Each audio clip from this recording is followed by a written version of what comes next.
Hello guys, അങ്ങനെ Kozhikode S M street കൂടെ പോകുമ്പോഴാണ് പെട്ടെന്ന് ഈ ഒരു ഷോപ്പ് ഞാൻ കണ്ടു മാത്രമല്ല അവിടെ ഒരു ബോർഡും പഴംപൊരി ബീഫ് ഫ്രൈ കോംബോ. അതേ കൂട്ടിലാണെങ്കിൽ ബീഫ് ഫ്രൈ. ചേട്ടനോട് ചോദിച്ചപ്പം ഓരോ പ്ലേറ്റിങ് പോരട്ടെ എന്ന് പറഞ്ഞാൽ സാധനം പുള്ളി 2 പഴംപൊരിയൊക്കെ എടുത്ത് വെച്ച് സാധനം തന്നിട്ടുണ്ട്.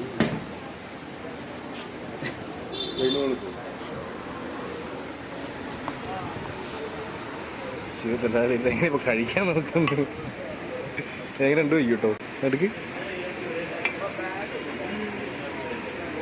ഇത് മസ്റ്റ് ട്രൈ എന്ന് പറയാൻ മാത്രമൊന്നുമില്ല.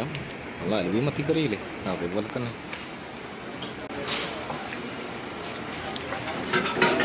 എങ്ങനെയുണ്ട്?